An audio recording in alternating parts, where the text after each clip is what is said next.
Oscar জয়ী হলিউডের বিখ্যাত movie around the world in 80 days ছবিটির একটা দৃশ্য শুটিং হয়েছিল এই রেল লাইনে।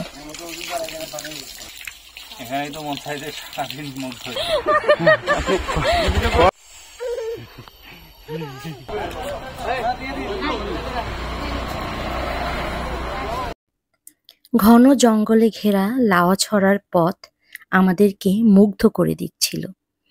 এত সবুজ, এত সবুজের সমারোহ, চোখ যেন জুড়িয়ে যাচ্ছিল আমাদের। একে একে আমরা পথ এগুতে এগুতে পৌঁছে গেলাম লাউয়াছড়া জাতীয় উদ্যানে। লাউয়াছড়া জাতীয় উদ্যান যেন এক সবুজের স্বর্গরাজ্য। এখানে গেলে আপনার মন প্রাণ ভরে যাবে সবুজে সবুজে। যাই হোক, আমরা পৌঁছে গেলাম লাউয়াছড়া জাতীয় উদ্যানে। মেহেদি নেমে গেল সিএনজি থেকে, আমি আর মিথিশা নামলাম। হ্যালো এভরিওয়ান, আসসালামু আলাইকুম। আজ আমরা আপনাদের নিয়ে এসেছি লাউয়াছড়া জাতীয় উদ্যানে।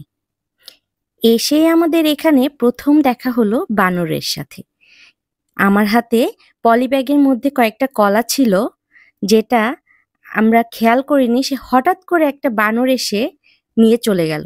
আমরা তো পুরাই অবাক, কিভাবে সে বুঝলো আমার পলিব্যাগের মধ্যে কলা আছে। এটা আনফরচুনেটলি আমরা ভিডিও করতে পারি নাই, কিন্তু এখানে থাকা সবাই বিষয়টিতে অনেক মজা পেয়েছিল। মিথিশাও অনেক মজা পেয়েছে সে বানর দেখে, সে খুব খুশি বানর পেয়ে। তারপর আমরা এখান থেকে টিকিট কাটলাম ভিতরে যাওয়ার জন্য। লাউয়াছড়া উদ্যানে প্রবেশ মূল্য ছাত্র ও অপ্রাপ্ত বয়স্কদের প্রবেশ মূল্য জনপ্রতি 20 টাকা। প্রাপ্তবয়স্কদের বেলায় প্রবেশ মূল্য মাথাপিছু 50 টাকা করে। আর এই টিকিটের জন্য বিদেশি পর্যটকদের খরচ করতে হবে 500 টাকা। নিজস্ব বা রিজার্ভ গাড়ি পার্কিং যদি আপনার থেকে থাকে, তাহলে সেখানে আপনাকে বাড়তি 25 টাকা করে দিতে হবে। যাই হোক, এরপরে আমি আর মিথিশা আর একটা কলা নিয়ে বাদরগুলোকে ডাকছিলাম যে এসে কলা নেওয়ার জন্য, কিন্তু ওরা এত ক্যামেরা আর এত মানুষ দেখে ভয় পাচ্ছিল, দূরে দূরে সরে যাচ্ছিল। মিথিশা খুব এক্সাইটেড তাদের নিয়ে। মিথিশা শুধু হাত দিয়ে ডাকছিল, আয় আয় আয় আয় করে ডাকছিল। সে ওদেরকে খুব পছন্দ করেছে। ছোট্ট বেবি ছিল, এত ছোট বাচ্চা বাদরের কোলে, যেটা মিথিশাকে বেশি আকর্ষণ করছে। মিথিশা খুব পছন্দ করছে বাদরগুলা। সে শুধুই বলছিল আয় আয়। সে একদম ভয় পায় না। আমার মেয়েটা ব্রেভ গার্ল, সে কোনো কিছুতেই ভয় পায় না। সে বাদরগুলোকেও ভয় পাচ্ছিল না, সে ওদেরকে ডাকছিল। তারপর আমরা ঢুকে গেলাম লাউয়াছড়া জাতীয় উদ্যানের ভিতর দিয়ে ঢুকে যাচ্ছিলাম। যেতে যেতে মনে হচ্ছিল আমি যেন এক সবুজের স্বর্গরাজ্যে প্রবেশ করছি। এত সবুজ, এত চেনা অচেনা, এত গাছ, এত সুন্দর, যেন আমাদের চোখের মনের প্রশান্তি এনে দিচ্ছিল। অনেক ধরনের সুন্দর সুন্দর গাছ ছিল এখানে, চেনা অচেনা, অনেক পুরনো পুরনো গাছ। এই লাউয়াছড়া জাতীয় উদ্যান বাংলাদেশের অন্যতম একটি জাতীয় উদ্যান। এটি একটি সংরক্ষিত বনাঞ্চল। বাংলাদেশের 7টি বন্যপ্রাণী অভয়ারণ্য ও 10টি জাতীয় উদ্যানের মধ্যে এটি কিন্তু অন্যতম। মৌলভীবাজার জেলার শ্রীমঙ্গল ও কমলগঞ্জ উপজেলায় অবস্থিত 1250 হেক্টর আয়তনের এই বনাঞ্চল জীববৈচিত্র্যে ভরপুর। 1997 সালে এই বনকে বাংলাদেশ সরকার জাতীয় উদ্যান হিসেবে ঘোষণা করেছিল। বিলুপ্তপ্রায় উল্লুকের জন্য এই বন বিখ্যাত। উল্লুক ছাড়াও এই বনে বিভিন্ন প্রজাতির দুর্লভ জীবজন্তু, কীটপতঙ্গ, উদ্ভিদ সব রয়েছে। এখানে হাঁটতে হাঁটতে আপনার মনে হবে যে সাইরেন বাজছে, এত সুন্দর শব্দ, কিন্তু এটা কিন্তু আসলে ঝিঝি পোকার ডাক। মইনুল ভাইয়া আগে আগে হেঁটে চলে যাচ্ছিল। আমরা প্রকৃতির এই সৌন্দর্য দেখতে দেখতে পিছিয়ে পড়েছিলাম। তারপর মিথিশা আর মেহেদি একটু দুষ্টুমি করছিল। আমরা হাঁটতে হাঁটতে আগাচ্ছিলাম। যেতে যেতে আমাদের চোখ পড়ল একটা সাইনবোর্ডে, যেখানে দেখলাম যে এখানে জুল ভার্নের বিখ্যাত উপন্যাস অবলম্বনে করা হলিউডের বিখ্যাত movie around the world in 80 days ছবিটির একটি দৃশ্যের শুটিং এখানে হয়েছিল বলে। ১৩টি দেশের ১১৪টি স্থানে চিত্রায়িত হয়েছিল এই ছবিটি। এসব দেশের মধ্যে ছিল England, France, Bharat, Bangladesh, Spain, Thailand ও জাপান। আর বাংলাদেশের অংশে শুটিং হয়েছিল সিলেটের লাওয়াছড়া জঙ্গলে। বন ঘেঁষে যে রেলপথ চলে গেছে ঠিক সেখানেই হয়েছিল ছবিটির একটি দৃশ্যের শুটিং। ছবিটির একটি দৃশ্য ছিল এরকম যে ট্রেন ছুটে চলছে, হঠাৎ চালক খেয়াল করলেন যে লাইনের সামনে এক পাল হাতি আনমনে চড়ে বেড়াচ্ছে। ট্রেন থেমে যায়। কামরা থেকে নেমে আসেন নায়ক ডেভিড নিভেন। ব্যাপারটা কি দেখতে, সামনের গ্রামেই তখন হচ্ছিল সতীদাহ। নায়ক ছুটে গিয়ে মেয়েটিকে বাঁচান। মেয়েটি হলো শার্লি ম্যাকলেইন। ছবিটির এই অংশটুকুই চিত্রায়িত হয়েছিল লাওয়াছড়ার রেল লাইন এলাকায়, ঠিক এই জায়গায়। তারপর আমি কিছু ছবি তুললাম রেল লাইনে বসে, বিভিন্নভাবে স্টাইল করে করে। এইরকম একটা সুন্দর জায়গায় ছবি তো তুলতেই হয়। তারপর পাশেই দেখলাম আর একটা সাইনবোর্ড, যেখানে লেখা ছিল হুমায়ুন আহমেদের আমার আছে জল ছবির শুটিং হয়েছিল এই রেল লাইনে। এখানে এসে আমার মনে হয়েছিল যে আমার আছে জলের এইখানে আমাদের সবারই এমন অবস্থা, আমার আছে ঘাম। তারপর আমরা হাঁটতে হাঁটতে যখন অনেক ক্লান্ত, গরমে ঘেমে গেছি, তখন আমরা এখানে পাহাড়ি যে ছড়া, সেই ছড়ার পানিতে হাত মুখ ধুয়ে নিলাম। এত ঠান্ডা পানি, এত সুন্দর পরিষ্কার টলটলে পানি, পুরা আরামে এত শান্তি লাগছিল।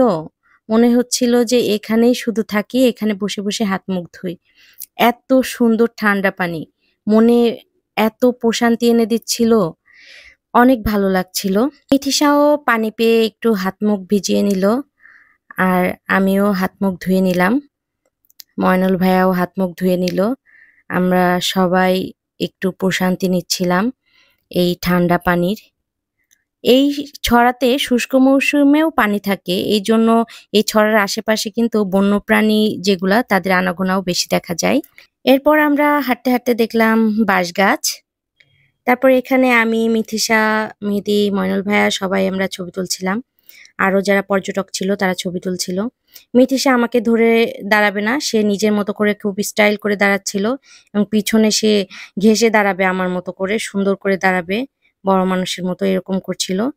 এখানে কিন্তু অনেক জোক, তারপরে অনেক বিছা থাকে, সো আপনারা সাবধানে। এরপর আমি বাঁশ গাছের সঙ্গে একটু স্টাইল করে করলাম, আর বলছিলাম যে বাঁশ দিলে এরকম সবাইকে বড় বড় মোটা মোটা বাঁশ দেওয়া উচিত, ছোটখাটো বাঁশ দেওয়া উচিত না। যাই হোক, তারপর আমি আর মিথিসা হাঁটছিলাম বনের মধ্যে, খুব ভাল লাগছিল হাঁটতে।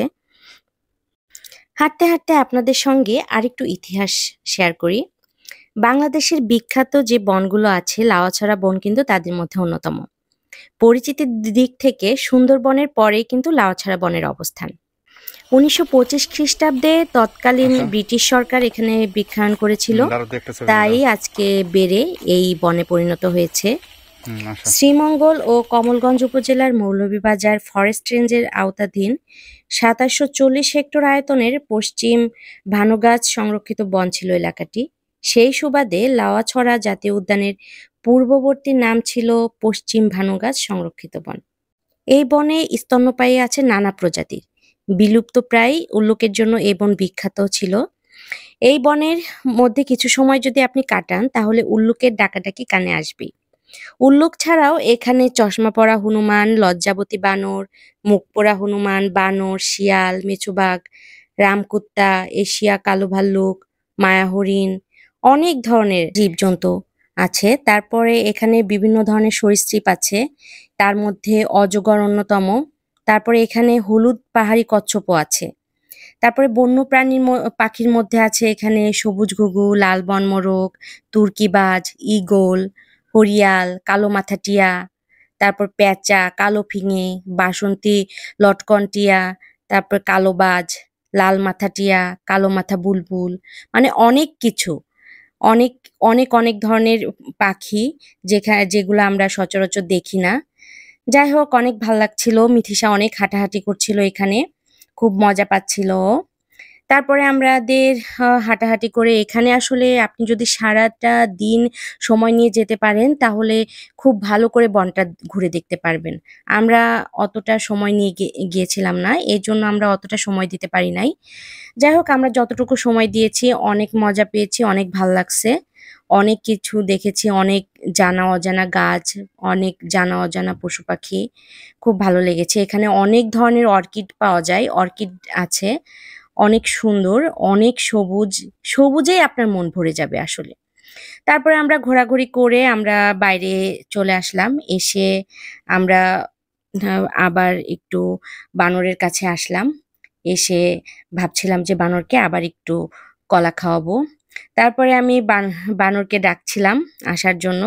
কিন্তু বাদরগুলা আসলে ভয় পাচ্ছিল ১ম যে ১ম দিকে তো অনেক মানুষ ছিল, অনেক তারপর যখন একটু নিচে নামলো, আমি একটু কলা নিয়ে দুষ্টুমি করছিলাম। বানরটা নিচে নামলো, ও ধরছিল আর আমি ওর হাত থেকে বারবার নিয়ে নিচ্ছিলাম। ও আবার ধরার চেষ্টা করছিল। এই করে অনেকক্ষণ মজা করছিলাম।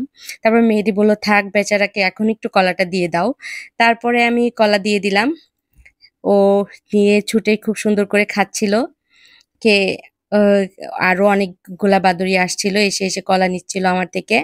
আমি কলা দিচ্ছিলাম, ওরা খাচ্ছিল। ওদেরও খুব ভাল লাগছিল। এখানে যারা যাবেন তারা কলা নিয়ে যাবেন। আর এই বাদরগুলা যখন আসবে আপনি কলা দিবেন, ওরা কিন্তু মানুষকে কামড় দেয় না বা ধরে খামচি দেয় না, কোনো ভয় নাই। ওরা খুব ভালো। জাস্ট কলাটা নিয়ে চলে যাবে। আপনি কলা দিলেও আপনার সঙ্গে কোনো খারাপ ব্যবহার করবে না। ওরা খুব জেন্টাল। যাই হোক, কেমন লাগলো আমাদের ভিডিও জানাবেন। আর আপনারাও ঘুরে আসতে পারেন লাউয়াছড়া জাতীয় উদ্যানে। আমরা নেক্সট ডে আবার কোথাও গেলে আপনাদেরকে ভিডিও করে জানাবো এবং দেখাবো, সব ডিটেইলস জানিয়ে দেব। ততদিন ভালো থাকবেন। টাটা!